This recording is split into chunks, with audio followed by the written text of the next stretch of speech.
The mailroom had never smelled like heroics.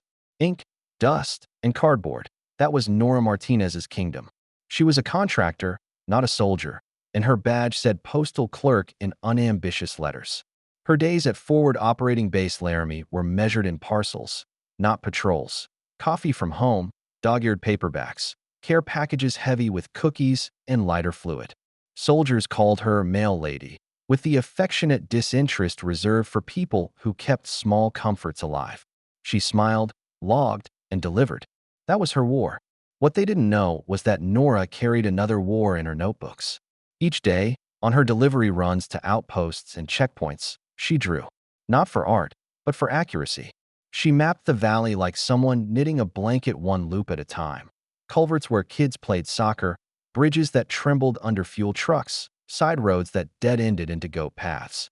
She logged the distances by the cadence of her engine, wrote notes on landmarks in cramped block letters. GPS worked until it didn't. Batteries died. Satellites glitched. Pencil never lied. She'd grown up the daughter of a mailman in New Mexico.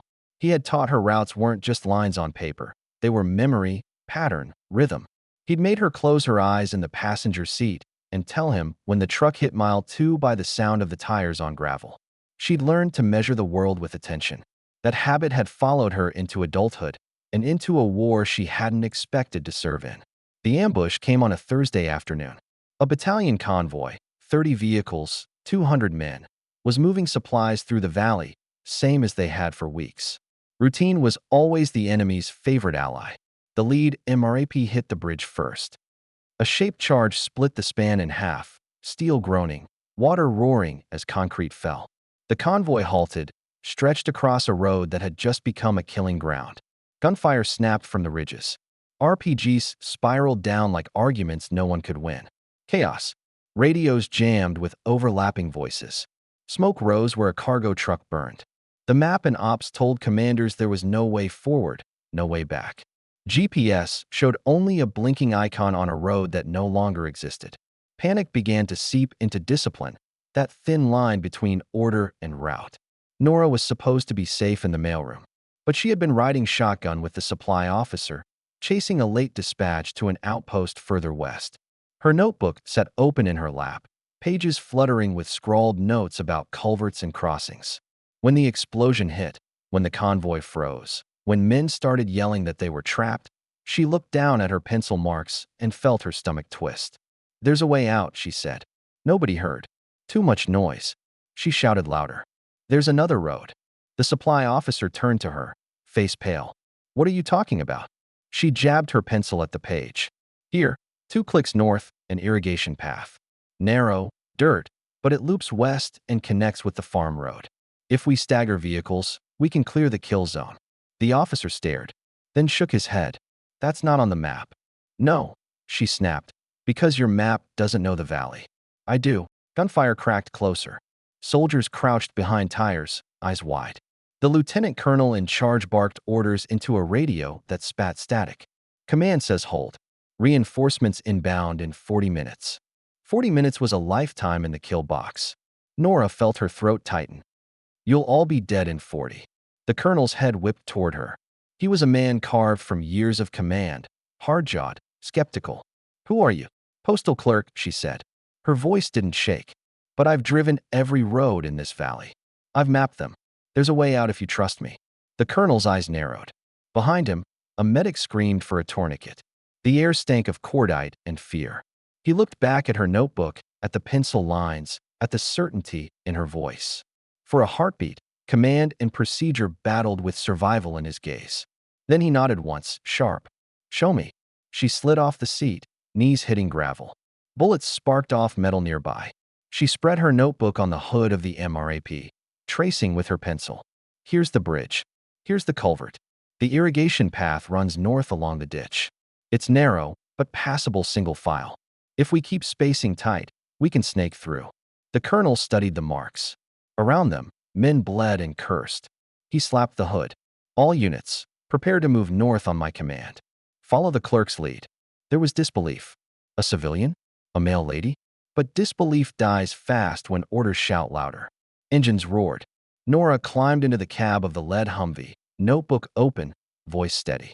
2 clicks north. Watch for the ditch. Trust me. They rolled. Slow at first, then faster as discipline reasserted itself. The enemy fired, confused by the sudden motion. RPGs sailed behind instead of ahead. Soldiers laid suppressive fire, eyes on the ridges. Nora kept her pencil on the map, calling turns like a rally driver. Left at the tree line. Right at the broken pump house. Stay close. The irrigation path appeared, a dirt track half hidden by reeds. The lead Humvee swerved onto it, suspension groaning. One by one, the convoy followed, steel snakes through green. The ditch shielded them from direct fire, the reeds breaking line of sight. Gunfire lessened, then fell away as the enemy realized their box had sprung a leak. Behind them, the road still burned. Ahead, the farm road waited. Nora's heart hammered. She had never commanded more than a postal shift, never carried a weapon heavier than a box cutter. But 200 men followed her notebook into survival. She glanced at the colonel. His jaw was set, his eyes locked on the path. But when he caught her looking, he gave the smallest nod of respect. It was enough. The convoy wound west, engines growling, dust rising. But the valley wasn't done yet. Nora's map held more secrets, and not all of them would be kind. The irrigation path pinched to a single lane between a ditch and a berm of sun-baked earth. Corn stubble brushed door handles. On the ridgeline, the ambushers repositioned and tried to angle rounds into the ditch, but the geography kept faith. Bullets snapped overhead and smacked dirt harmlessly 2 meters high. The column bunched, stretched, bunched again. Men who had been cursing seconds earlier began to measure their breath, falling into that strange rhythm where fear and focus become the same muscle. Nora rode in the lead Humvee with the colonel and the driver, her notebook open across her knees, pencil wedged into the spiral. Power station ahead, she called, pointing at a square on paper that was really just 7 tiny strokes she'd drawn months ago. Turn right at the rusted gate. The road will look like a mistake. It isn't. The driver, Harlan, a staff sergeant with a tattoo of a snake that disappeared up his sleeve, grunted. You draw that from memory? From Tuesdays, she said. I deliver out here on Tuesdays. The gate squeals like a saxophone. You'll hear it before you see it. The gate squealed on cue. High, metallic, indignant. Harlan turned. The Humvee's tires slipped on powder and bit again. The path cut behind a line of poplars and into a field of dry, cracked furrows. The ditch fell away, the berm leveled. For 50 yards, they were visible, and the ridge took advantage. 3 RPGs sprang from smoke like punctuation marks. 2 fizzled into dirt 20 meters wide. The third would have taken the Humvee square if the driver hadn't hit a hump just then and pitched the nose a fraction low. The rocket's jet washed across the hood, peeled paint like sunburn, and went on to die with a clatter in an empty irrigation pool. Copy that. Tuesdays, Harlan said through clenched teeth. Keep us tight, the colonel ordered on the net. No gaps. Suppress left ridge only when you have positive. Do not waste ammo shooting nerves. The man was a statue with a radio. He didn't tell anyone he had just learned to believe a postal clerk. He showed them by not getting in her way. The path kinked left. 2 vehicles back. An MRAP misjudged the angle and buried a wheel in the soft shoulder. The column compressed like an accordion.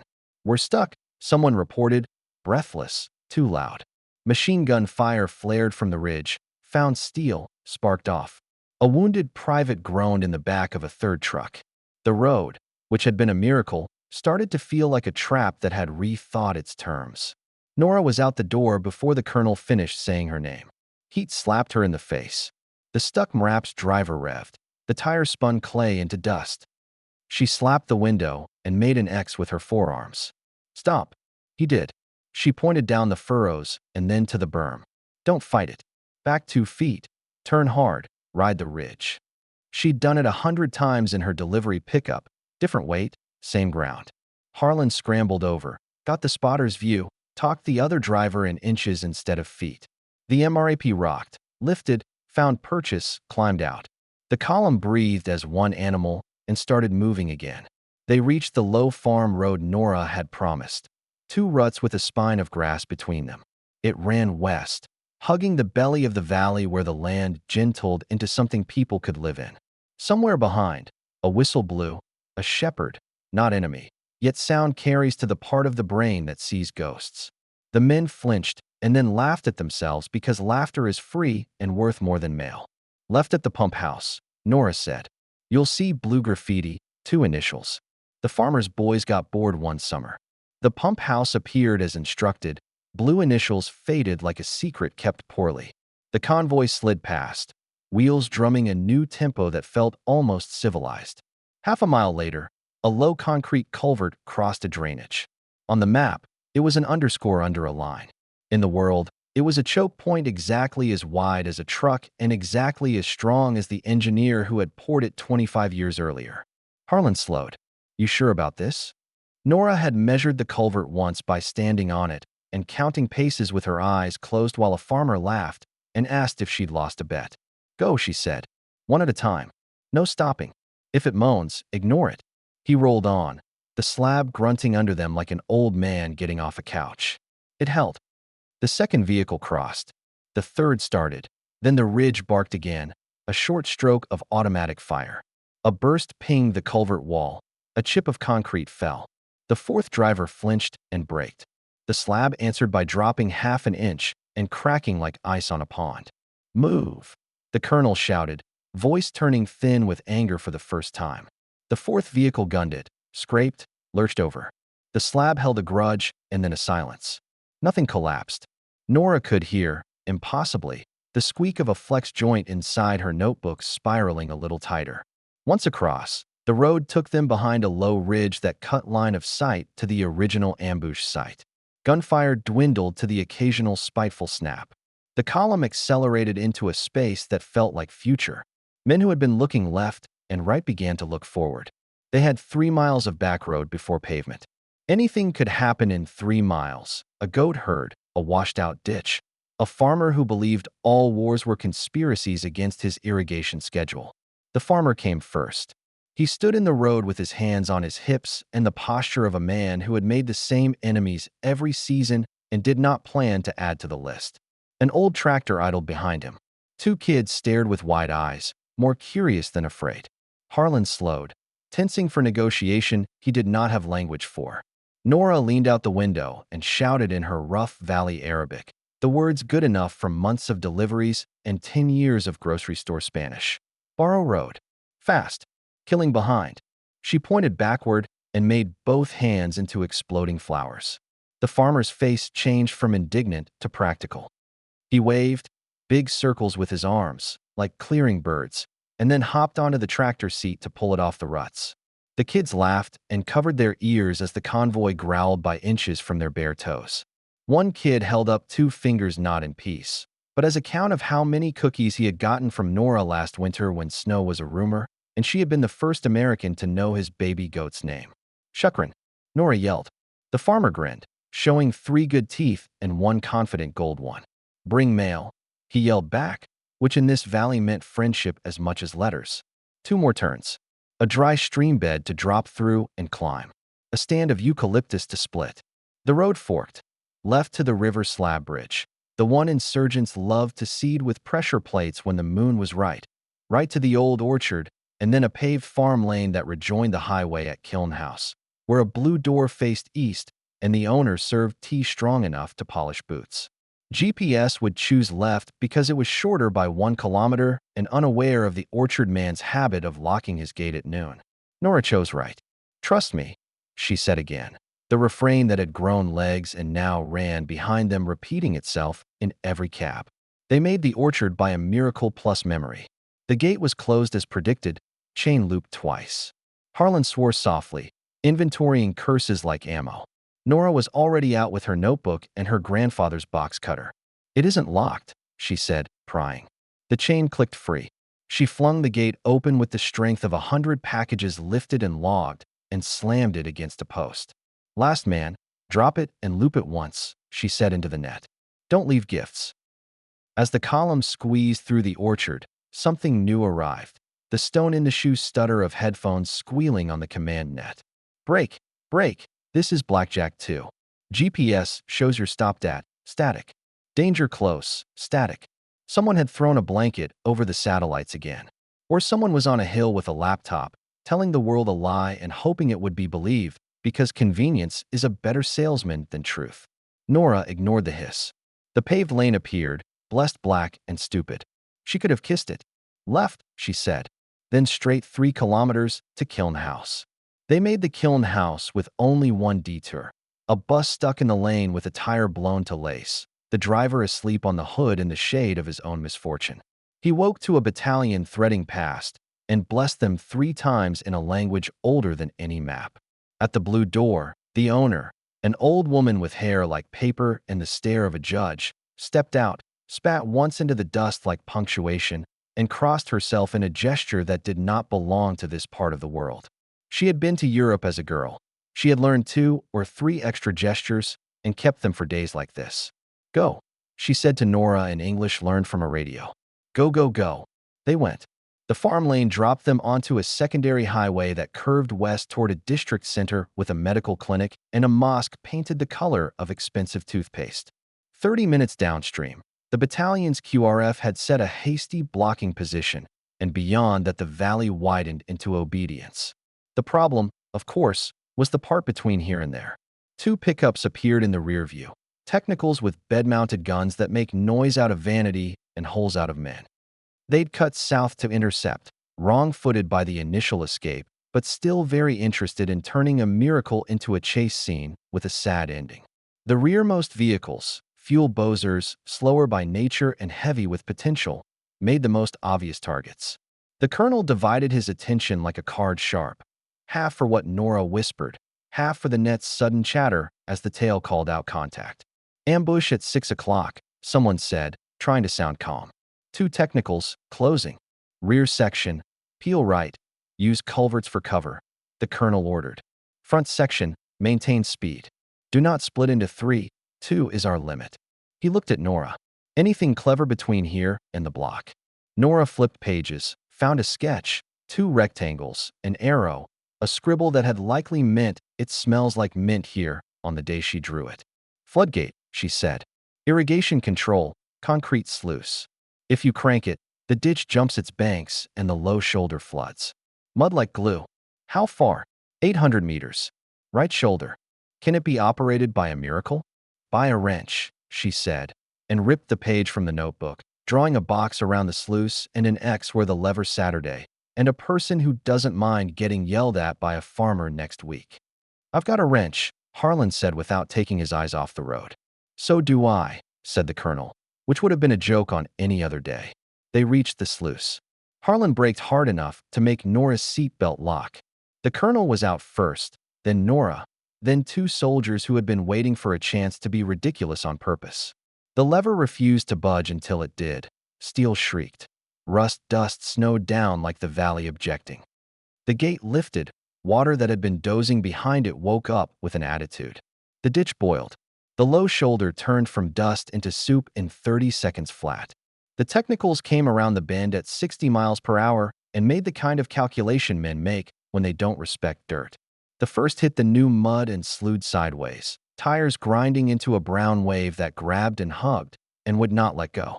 The second stood on its brakes too late, fishtailed, and ended up nose first in the ditch with the gun angled at a useless piece of blue sky. The rear guard, which had been preparing to be brave in a very simple way, became brave in a rewired way. They didn't have to fire. They had to laugh without losing aim.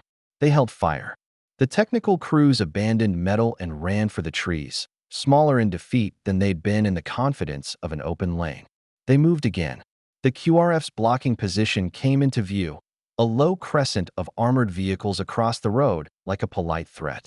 Friendly weapons lifted the way eyebrows do when good news arrives wearing filthy boots. Men in helmets waved, then pretended they hadn't, then waved again because the rules of cool had been suspended by the heat. The column rolled past the block into the safe side of the valley. Trucks peeled toward the casualty collection point. Medics who had been doing their work under fire moved their wounded into rooms with light and saline and jokes that knew when to keep quiet. Platoons formed into piles that looked like people who would fight again after they drank 4 liters of water and stopped shaking. Nora realized her hands were sticky with rust and gate water, and the ink from her notebook had smudged into a blue bruise on her thumb, and she wanted, more than anything in the world, a sink and 2 minutes of bad soap. Instead, The colonel touched her elbow. "Come with me," he said softly. He led her to the hood of the lead Humvee, the one that had taken the rocket's temper tantrum and not burned, and climbed onto the bumper. He didn't raise his voice. He didn't have to. The lane made its own stage. Men turned. Engines idled into a background hum humans have used as music since engines learned how to hum. "This morning," he said, "we drove into a box. An enemy closed the lid. We are standing here because a civilian wrote a door where there wasn't one and told us to walk through it. No rank. No orders. We followed because she was right." He didn't salute. He didn't make her choose whether to break a custom on top of all the other customs she'd broken. Instead, he put his palm flat against the hood, the same way she had put her palm on the booth counter on another day in another story. It was a gesture that meant, "This is the thing that carried us." He nodded to her.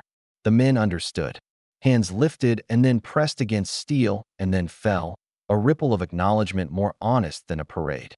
After, there were interviews and incident statements and a hateful number of boxes to check in systems that believe anything can be domesticated by drop-down menus. Intelligence wanted copies of her maps. She gave them photocopies and kept the originals because she trusted paper more than people who went home at 5. Civil Affairs wanted to know which farmer would be least angry about the gate stunt. She drew a star above the name of the one with the gold tooth and wrote, "Bring tea and apology." The colonel tried to give her a medal. She asked him to give it to Harlan, who had not flinched when paint burned and had said Tuesdays like a blessing. "Give me a laminator," she said instead. "For what?" he asked. She slid her notebook open and pointed at the first page, the one that was a legend only she understood. "For this," she said, "I'm going to recopy the whole valley clean, in ink, with mileage and landmarks even a lieutenant can love. We'll mount it in ops and in 12 trucks. GPS is a fair weather friend. Pencil keeps promises." He smiled. It made him look briefly younger and briefly more tired. "We'll mount it in church," he said. They built the map over 3 nights. Nora transferred lines with a ruler and a patience that felt like prayer. She wrote notes that were not poetry and weren't trying to be. "Blue door TA/culvert moans/gate squeals/orchard chain." Meant for men who would need the right language on a wrong day. The battalion XO added grid refs because officers must decorate things to prove they helped. The operations sergeant laminated the whole thing and hung it beside the radio, then put copies in weatherproof sleeves and ordered drivers to swear at it once a week so they'd remember where it lived. 2 weeks later, the map saved a platoon that had gone wrong on a moonless night and found a river where the road had promised not to be. The lieutenant called in panic. A sergeant in ops flipped to page 4, put his finger on blue door TA, and said, "Turn until you smell mint." The platoon laughed, turned, smelled mint, lived. The sergeant wrote a note in the margin. "Mint equals wind from Kiln House." Nora kept delivering mail. She still weighed boxes, stamped forms, argued with people who thought APO meant the rules were optional. But every run now included a small staccato of radio calls from convoys and patrols that had learned to ask their questions to paper. "Mail? Confirm the pump house with initials? Mail? Does the culvert still moan?"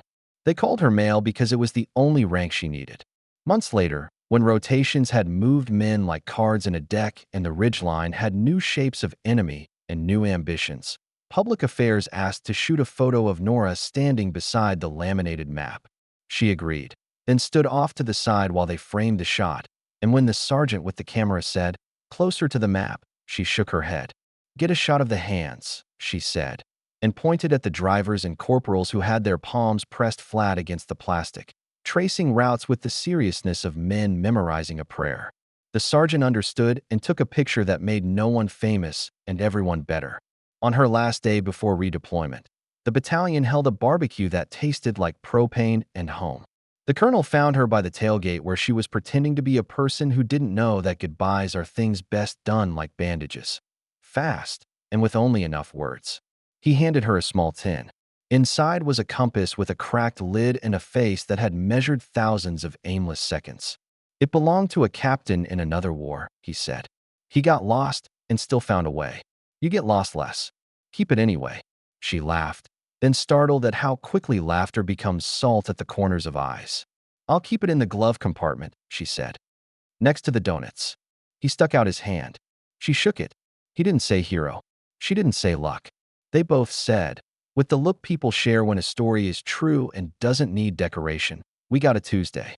Back in New Mexico a year later, she still ran routes on paper on weekends, mapping neighborhood alleys for fun like a kid who never outgrew the need to know where things connect. Sometimes she'd stop at an intersection and close her eyes and guess the mileage to the next turn by the sound her tires made on the asphalt. She was always close, not always right. Close enough to live. On the anniversary, a padded envelope arrived at her apartment. No return address. Inside, 2 photographs and a note.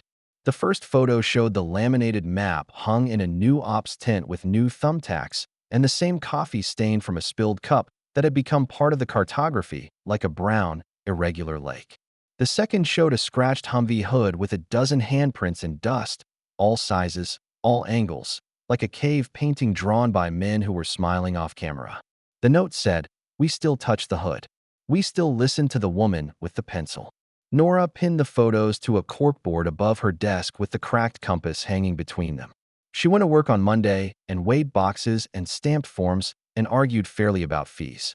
At lunch, she took out a small notebook and, because habits that contain love do not retire, she drew a simple grid of her block and wrote in the margin, "Blue door / mint / gate squeals."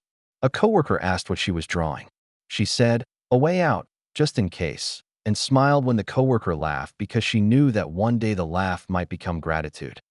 If you ask the men who were there why they followed her, none of them will say hero. They will say they smelled mint and turned right. They will say a gate squealed and meant they were close to surviving.